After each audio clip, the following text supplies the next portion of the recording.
పాత్రికేయ మిత్రులారా, వందనాలు మీకు. ఒకసారి ప్రసాద ల్యాబ్లో నేను అలా బయటకు వెళ్తున్నప్పుడు మన సార్ అక్కడ దియాడి దగ్గర ఉన్నారు, ఫైనల్ మిక్సింగ్ దియాడి దగ్గర ఉన్నారు. ఆయన వారు కనపడిన వెంటనే విశేష వెంటనే ఆ మహానుభావుడు ఇప్పుడు ఏం చేస్తారు సినిమా, పలానా సినిమా అన్న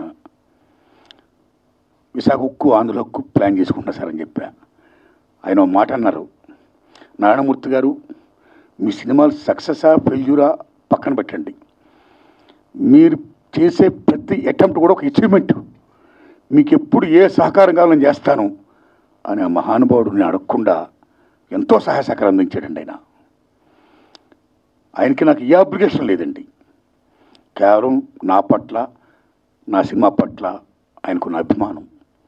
అందులో భాగంగా అయ్యా నేను యూనివర్సిటీ పేపర్ లీక్ అని ఎడ్యుకేషన్ సినిమా తీస్తున్నాను, దయించి మీరు చూడాలి, చూడడమే కాదు మీకు ఏమాత్రం నచ్చినా దయించి ప్రమోట్ చేసి నా సినిమా ప్రజలకు రీచ్ అయ్యేటట్టుగా హెల్ప్ చేయాలి అని నేను విజ్ఞప్తి చేయడం, నా విజ్ఞప్తిని మన్నించి ఆయన అమూల్యమైన టైంను కూడా నా కోసం వెచ్చించి నా సినిమాను చూసి ఈవేళ నా సినిమా గురించి ఆయన మాట్లాడుతున్నారంటే ఆయన నా హృదయపూర్వకంగా ధన్యవాదాలు చెప్తున్నాను.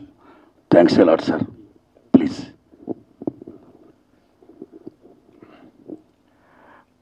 ఆయన ప్రేమతో చెప్తున్నారు కానీ యాక్చువల్గా ఆ రోజు నేను ఆయన కలిసినప్పుడు, అంటే ఎప్పటి నుంచో నేను భీమవరంలో సినిమాలో రాకముందు నుంచి, ఎందుకంటే ఆయనది 32 సినిమాల ప్రయాణం, అదేమి చిన్న ప్రయాణం కాదు. నేను ఎందుకు ఆ మాట చెప్పానంటే ఆయన సినిమా ఆడటం ఆడకపోవటం అనేది తీసి పక్కన పెట్టి ఆయన వన్ మ్యాన్ ఆర్మీ.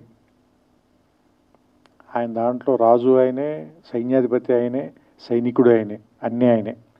సో ఒక్క మనిషి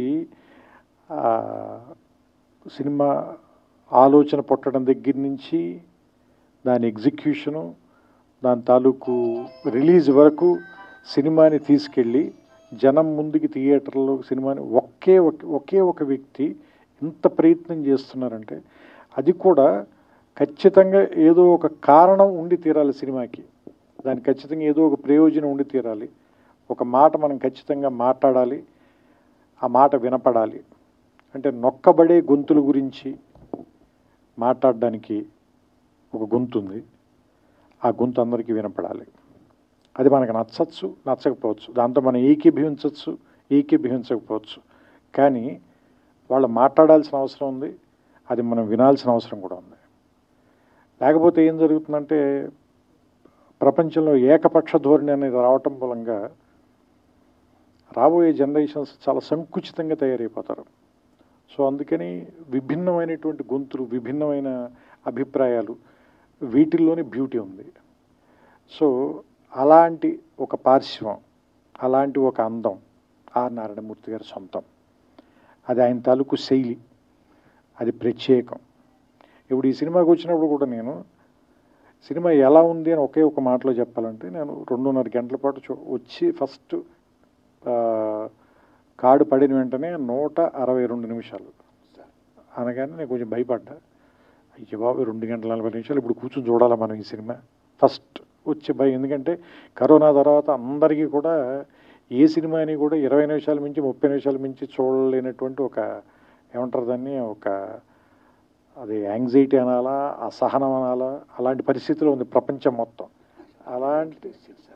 అలాంటి సినిమాని 2 గంటల సినిమా, 2 hours ఇప్పుడు నేను చూసింది, 2 గంటల సినిమా చూస్తే, క్షమించాలి సమయం తప్పుగా చెప్పా, 2 గంటల సినిమా చూసినప్పుడు నాకు చాలా ఫాస్ట్గా పరిగెత్తి వెళ్ళిపోయింది, సినిమా అయిపోయింది.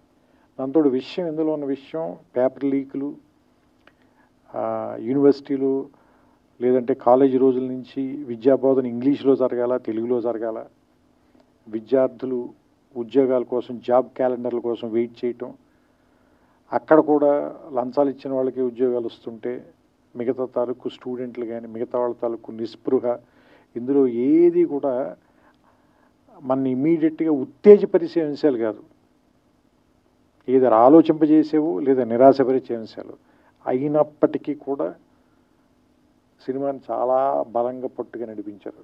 నేను అనుకోవటం అది మీ సిన్సియారిటీని అనుకుంటున్నాను. కేవలం మీ సిన్సియారిటీ మూలంగానే మనకి లోపల ఏదైనా ఒక లాంగ్వేజ్ వచ్చే లోపే మీ సిన్సియారిటీ వల్ల బ్రదర్ ఒక్క నిమిషం. అంటే మాకు ఏదైనా లోపల ఒక లాంగ్వేజ్ వచ్చే లోపే మీ సిన్సియారిటీ వల్ల దాన్ని ఏం మాట అనలేకపోతున్నాం. అంటే మిమ్మల్ని ఎందుకు గౌరవిస్తారు అంటే అందరం కూడా, మేమంతా కూడా ఎందుకు గౌరవిస్తాం, మేం కానీ పాత్రికేయులు కానీ మీడియా కానీ లేదంటే ప్రేక్షకులు కానీ ఎందుకు గౌరవిస్తారంటే మీ అభిప్రాయం నచ్చో నచ్చకో రెండూ కాదు, మీరు అది చెప్పే తీరు, దాన్ని మీ అభిప్రాయాన్ని మీరు ముందుకు తీసుకెళ్లటంలో మీకున్న నిబద్ధత, మీ సిన్సియారిటీ, దాన్ని మాత్రం ఎవ్వరు క్వశ్చన్ చేయలేరు. అది మాత్రం మీ సొంతం. అలాంటి వాటి కోసమే నేను ఇప్పుడు వచ్చి మీ పక్కన నుంచున్నాను. కేవలం ఏంటంటే మీ నిబద్ధత నచ్చే దానికి గౌరవం ఇచ్చే. ఎందుకంటే ఇంతలా రాజీ పడకుండా బతకటం అందరి వల్ల సాధ్యం కాదు, నా వల్ల కూడా. నేను చాలాసార్లు రాజీ పడ్డాను నేను.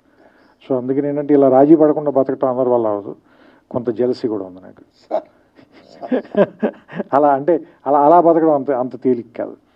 సో అందుకని ఆయన పక్కన నిలబడి ఆయన నా అమూల్యమైన సమయం అన్నారు, కానీ ఆయన తన సమయాన్ని వెచ్చిచ్చి నాకు సినిమా చూపించినందుకు, ఈ సినిమా గురించి నన్ను మాట్లాడమని నాకు అవకాశం కల్పించినందుకు నేను మనస్ఫూర్తిగా కృతజ్ఞతలు చెప్తున్నాను. ఈ సినిమా రేపు ఈ నెల ఆగస్టు 22వ తారీఖున రిలీజ్ అవుతుంది. దీన్ని థియేటర్లో చూడండి. ఇలాంటి సినిమాలు ఎందుకు బతకాలి అంటే ఆర్ నారాయణమూర్తి గారు మరిన్ని సినిమాలు ఇంకా తీయాలి. ఎందుకంటే అర్ధరాత్రి స్వతంత్రం నాకు తెలుసు, ఒరే రిక్షా నాకు తెలుసు, చాలా సూపర్ హిట్లు కొట్టారు మీరు. You're super star in your own way. So ఇప్పుడు కూడా చెప్తున్నాం కదా, ఆ స్టార్ ప్రెజెన్స్ అయితే ఉంది. మీకు తెలుసో తెలీదో, మేము ఒక సినిమాలో క్యారెక్టర్కి మిమ్మల్ని అనుకున్నాం, కానీ నాకు ఎవరు ఏం చెప్పారంటే ఆయన చేయరని చెప్పారు. ఎందుకంటే మీరు రెమ్యూనరేషన్ ఆఫర్ చేసైతే ఆర్ నారాయణమూర్తి గారిని కొనలేరు అన్న. సో అంటే మీరు చెబితే ఎందుకు జనం ఇలాంటి విషయాలు మీరు చెప్తేనే ఎందుకు వింటారు అంటే, మీరు దాని డబ్బుల కోసం సక్సెస్ కోసం చెప్పరు, నిజంగా దాన్ని ప్రజలకు తెలియజేయాలని చెప్తారు కాబట్టి దాన్ని చూడడానికి వస్తారు, దాన్ని గౌరవిస్తారు. ఇప్పుడు నేను కూడా 2 గంటల పాటు నేను ఎందుకు గౌరవించి చూసి ఇక్కడికి వచ్చి మాట్లాడుతున్నానంటే దానికోసమే. సో ఈ సినిమా ఆడాలి. మీరు ఖచ్చితంగా నెక్స్ట్ సినిమా ఇంకా చాలా ఏమంటారు దాన్ని, కొంచెం ఎక్కువ డబ్బులు ఖర్చు పెట్టి ఇంకా మంచి ప్రొడక్షన్ వాల్యూస్తో తీయటానికి అవకాశం కలిగేలాంటి డబ్బులు ఈ సినిమా మీకు ఇవ్వాలని, అలాంటి సక్సెస్ వస్తుందని నేను కోరుకుంటూ, ఎస్పెషల్ ఇందులో నాకు ఆ గద్దర్ గారి పాట కూడా బాగా నచ్చింది. అది గద్దర్ గారు రాశారు, మీరు చెప్పిన తర్వాత నాకు ఇంకా ఆనందం వేసింది, ఎందుకంటే నాకు ఇష్టమైన రచయిత ఆయన. సో ఆయన పాట చాలా బాగుంది ఆ పాట మాత్రం. సో నేను ఆ పాట మీరే పాడారేమో అనుకున్నాను, ఎందుకంటే వాయిస్ విని కొంచెం రాగా ఉంది వాయిస్ అయింది. సో అంటే ఆ పాత రికార్డింగ్ని వాడుకున్నట్టున్నారు మీరు, అందుకని that was a good song తాత ముత్తాతలు ఆ song. And I like the film అండి, నాకు నచ్చింది సినిమా. సో మీ అందరికి కూడా నచ్చుతుందని ఆశిస్తున్నాను. మరోసారి మా కోసం ఇంత రాత్రి సమయం వరకు వెయిట్ చేసిన పాత్రికేయులందరికీ కూడా నా కృతజ్ఞతలు చెప్పుకుంటూ, నాకు అవకాశం ఇచ్చిన నారాయణమూర్తి గారికి మనస్ఫూర్తిగా నా అభినందనలు. అండ్ ఈ సినిమా సక్సెస్ అవ్వాలని నేను ఆకాంక్షిస్తూ ఆయనకి నా శుభాకాంక్షలు తెలియజేస్తున్నాను.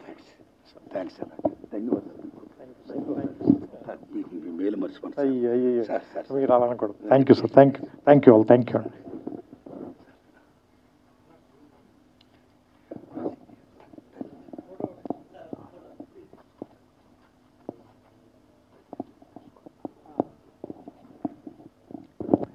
అండ్ ఇంకొకటి, ఈ సినిమాలో అయినా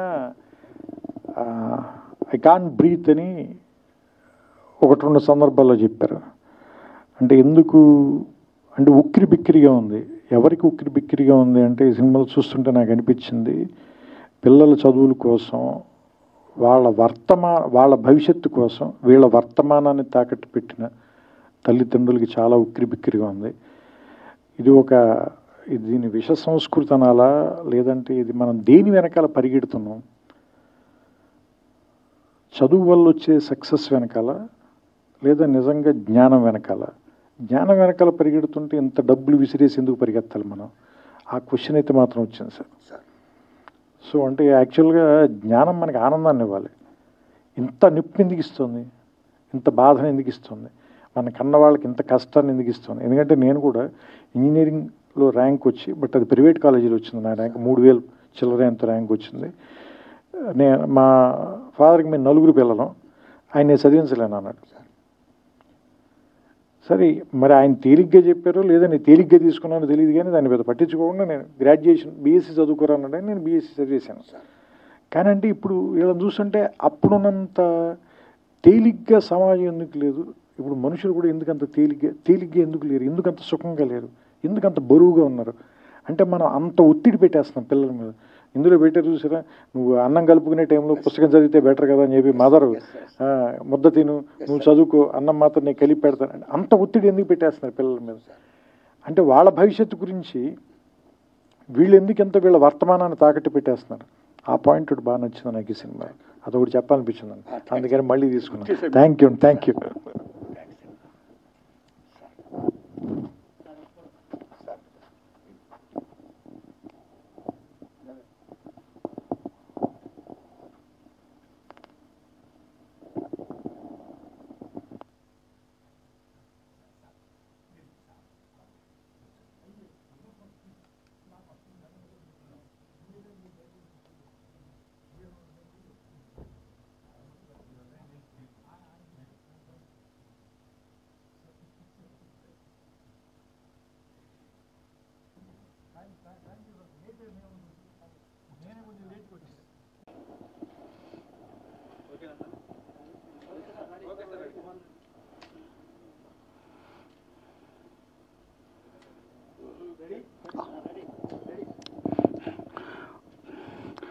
పాత్రికేయ మిత్రులరా,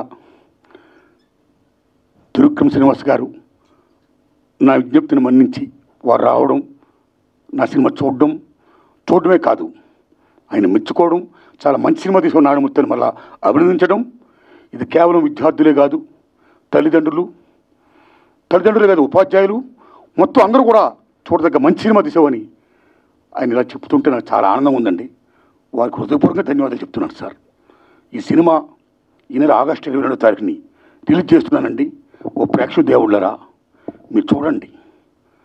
నా చిత్రం ఏమాత్రం బాగున్నా సరే 10 మంది చెప్పండి, ఆదరించండి. నేను ఇంకా ఇలా చిత్రాలు తీయడానికి నాకు శక్తిని ప్రసాదించండి. వందనాలు మీకు. Thanks a lot.